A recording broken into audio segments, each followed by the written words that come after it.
ഈശോ മിശിഹായ്ക്ക് സ്തുതിയായിരിക്കട്ടെ. കുറച്ച് ഉച്ചത്തിൽ പറയാമോ?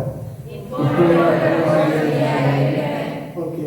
കാരണം നിങ്ങള് ധ്യാനത്തിൽ പങ്കെടുത്തു, നല്ല ടോക്ക് കേട്ടു. അഭിഷേകത്തിന്റെ നിലവിലിരിക്കുമ്പോ നിങ്ങളുടെ ഉള്ളിൽ നിന്ന് കർത്താവിനെ കുറിച്ചുള്ള സ്തുതിയുടെ വാക്കുകൾ ഊർജ്ജസ്വലതയോടുകൂടി പുറത്തോട്ട് വരണം. അല്ലെങ്കിൽ നമ്മൾ വീണ്ടും ഒന്ന് കേക്ക് മടുത്തിരിക്കുന്നത് പോലെ നമുക്ക് ഫീൽ ചെയ്യും. അപ്പൊ നിങ്ങൾക്ക് ഹല്ലേലൂയ പറയുമ്പോഴും എന്ത് തന്നെയായാലും കർത്താവിനെ പ്രകീർത്തിക്കുന്ന ഒരു നിമിഷം നിങ്ങളുടെ ജീവിതത്തിലേക്ക് വരുമ്പോൾ അത് സന്തോഷപൂർവ്വം ഏറ്റെടുക്കുക, സന്തോഷപൂർവ്വം അതിന് പ്രത്യുത്തരം നൽകുക. പ്രിയപ്പെട്ടവരെ, ഇന്നത്തെ സുവിശേഷ ഭാഗം നിങ്ങൾ ശ്രദ്ധിച്ചോ? എന്തിനെ കുറിച്ചാണ് പറയുന്നത്? പരിശുദ്ധാത്മാവിനെ കുറിച്ച്. പരിശുദ്ധാത്മാവിനെ വാഗ്ദാനം ചെയ്യുന്ന ഒരു സുവിശേഷ ഭാഗമാണ്. പ്രിയപ്പെട്ടവരെ, ധ്യാനിപ്പിക്കുന്നവർക്കറിയാം പരിശുദ്ധാത്മാവിന്റെ പ്രാധാന്യം എന്തെന്ന്. അവരുടെ ധ്യാനത്തെ മുന്നോട്ട് നയിക്കുന്നത് പരിശുദ്ധാത്മാവാണെന്ന് അവർ വിശ്വസിക്കും. അവരെ മാത്രമല്ല, നമ്മുടെ ജീവിതത്തെ. അതുകൊണ്ട് സഭ ഇന്ന് പരിശുദ്ധാത്മാവിനെ കുറിച്ച് ചിന്തിക്കുവാൻ, അല്ലെങ്കിൽ പരിശുദ്ധാത്മാവെന്ന വരത്തെ കുറിച്ച് അല്ലെങ്കിൽ ദാനത്തെ കുറിച്ച് ചിന്തിക്കുവാൻ സഭ നമ്മളോട് ഇന്ന് ആവശ്യപ്പെടുകയാണ്. നമ്മുടെ ജീവിതത്തിലും ഏറ്റവും കൂടുതൽ നമ്മൾ ആശ്രയിക്കുന്നതും ഈ ആത്മാവിന്റെ വരങ്ങളെയാണ്. പ്രിയപ്പെട്ടവരെ, അതുകൊണ്ട് ഇന്നത്തെ ഒരു ചെറിയൊരു ടോക്ക് അല്ലെങ്കിൽ ഈ വചന സന്ദേശം പരിശുദ്ധാത്മാവിനെ കുറിച്ചാകട്ടെ എന്ന് ഞാൻ ആഗ്രഹിക്കുകയാണ്. നിങ്ങളോടൊരു ചോദ്യം ചോദിക്കുകയാണ്. നമുക്ക് പിതാവുണ്ട്, പുത്രനുണ്ട്. പരിശുദ്ധാത്മാവ് നമുക്ക് ആവശ്യമാണോ? നിങ്ങളെന്ത് പറയുന്നു? എന്തുകൊണ്ട്? എന്ത് സഹായം നൽകുന്നു? എല്ലാ കാര്യവും പറഞ്ഞിട്ട് നിങ്ങൾ എനിക്ക് പരിശുദ്ധാത്മാവിന് ആവശ്യമാണ്.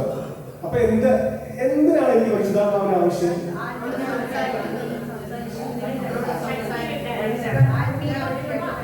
ആത്മീയമായിട്ട് നിങ്ങൾ കുടുംബജീവിതം ജീവിക്കുകയല്ലേ? നിങ്ങളുടെ കുടുംബജീവിതത്തിൽ പരിശുദ്ധാത്മാവിന്റെ ആവശ്യമില്ല. യേശുവിനെ ജീവിക്കാനോ? കുടുംബജീവിതത്തിലോ? നിങ്ങൾ സാധാരണ ജീവിതം എടുക്കുക. നിങ്ങൾ ഭാര്യ, ഭർത്താവ്, മക്കള്. നിങ്ങൾ ഈ ചെറിയൊരു കൂട്ടായ്മയില് പരിശുദ്ധാത്മാവിന്റെ ആവശ്യമില്ല. നിങ്ങളുടെ സ്നേഹത്തിൽ വർദ്ധിക്കുന്നത് എന്താ? നിങ്ങളുടെ ഭാര്യ, ഭർത്താവ്, മക്കൾ നിങ്ങൾ സ്നേഹത്തിലാക്കുന്നത് എന്താ? ആ സ്നേഹം വേണ്ടേ? സ്നേഹമാണല്ല അല്ലേ? ഇന്നത്തെ സുവിശേഷത്തിൽ തുടക്കം തന്നെ യേശു പറയുന്നു. എന്താ പറയുന്നത്? സ്നേഹമല്ല. നിങ്ങൾ എന്നെ സ്നേഹിക്കുന്നെങ്കിലും ഓക്കെ, സ്നേഹമാണ് അതിന് ഏറ്റവും ആധാരമായിട്ട് വരുന്നത്. പരിശുദ്ധ ത്രിയേക ദൈവത്തിന്റെ സ്രോതസ് എന്ന് പറയുന്നത്, അല്ലെങ്കിൽ അതിന്റെ കൂട്ടായ്മ എന്ന് പറയുന്നത് സ്നേഹം തന്നെയാണ്. അവർക്കിടയിൽ സ്നേഹം തന്നെ. അതിന്റെ ഒരു പ്രതിഫലനമാണ് നമ്മുടെ കുടുംബത്തിലും. നമ്മുടെ കുടുംബം എന്നൊരു ചെറിയൊരു ചർച്ച് അല്ലെങ്കിൽ ഡൊമസ്റ്റിക് ചർച്ച് എന്നാണ് നമ്മൾ അതിന്റെ കുടുംബത്തിനെ വിളിക്കുന്നത്. ആ ഒരു ചർച്ച നിലനിൽക്കുന്നതും മുന്നോട്ട് പോകുന്നതും പരിശുദ്ധാത്മാവിന്റെ നമ്മുടെ കുടുംബത്തിലുള്ള പ്രവർത്തനങ്ങൾ മൂലമാണ്. അതുകൊണ്ട് പരിശുദ്ധാത്മാവ് നമ്മുടെ ജീവിതത്തിലെ ഏറ്റവും അത്യന്ത ആപേക്ഷിതമാണ്. കാരണം ചെറിയ ചെറിയ കാര്യങ്ങളായി പോലും നിങ്ങൾ പറഞ്ഞ കാര്യങ്ങളെല്ലാം ശരിയാണ്. ആത്മാവിനെ നയിക്കാനും സ്നേഹത്തിലായിരിക്കാനും ആത്മാവിന്റെ ഫലങ്ങൾ നമുക്കറിയാം. അത് നമ്മുടെ ജീവിതത്തെ ഒത്തിരിയേറെ സഹായിക്കുന്നു. അത് നമ്മുടെ ജീവിതത്തെ മുന്നോട്ട് കൊണ്ടുപോകാൻ ഒത്തിരിയേറെ സഹായിക്കുന്നു. അതുകൊണ്ട് പരിശുദ്ധാത്മാവ് നമ്മുടെ ജീവിതത്തിൽ ഏറ്റവും ആവശ്യമുള്ള പരിശുദ്ധാത്മാവിന്റെ സഹായം നമ്മുടെ ജീവിതത്തിൽ ഏറ്റവും ആവശ്യമുള്ള ഒരു കാര്യമാണ്.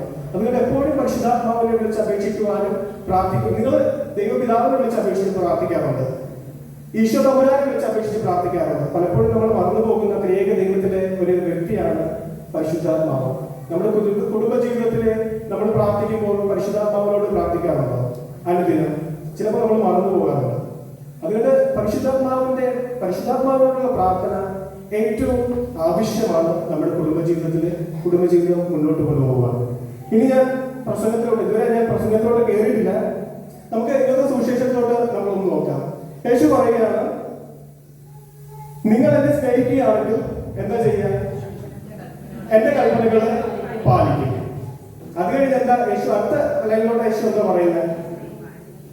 പരിശുദ്ധാത്മാവിനെ വാഗ്ദാനം ചെയ്യുക. നോക്കുക, നിങ്ങൾ കൽപ്പനകൾ പാലിക്കുന്നു, നിങ്ങൾ അനുസരിക്കുകയാണെങ്കിൽ നിങ്ങൾക്ക് എന്താ കിട്ടുന്നത്?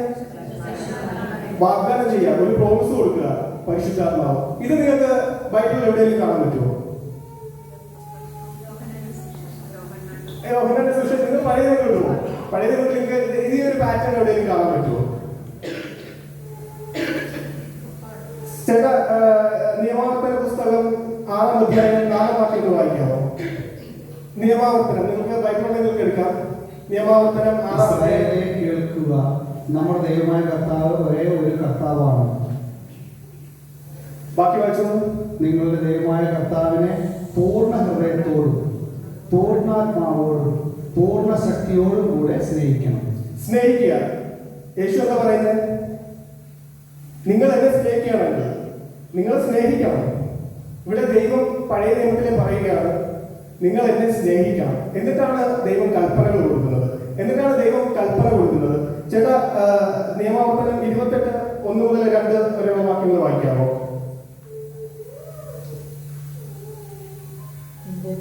നിന്റെ ദൈവമായ കർത്താവിന്റെ വാക്ക് കേട്ട് ഇന്നു ഞാൻ നിനക്ക് നൽകുന്ന കൽപ്പനകളെല്ലാം സൂക്ഷ്മമായി പാലിക്കുമെങ്കിൽ അവിടുന്ന് നിന്നെ ഭൂമിയിലെ മറ്റെല്ലാ ജനതകളെയും ഉന്നതനാക്കും.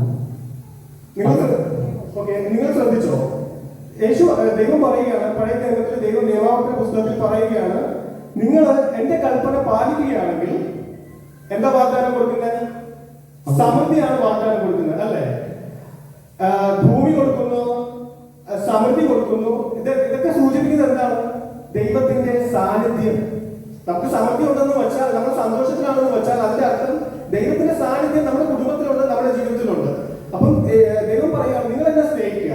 നിങ്ങൾ എന്നെ സ്നേഹിക്കുകയാണെങ്കിൽ നിങ്ങൾ എന്റെ കൽപ്പനകൾ പാലിക്കുക.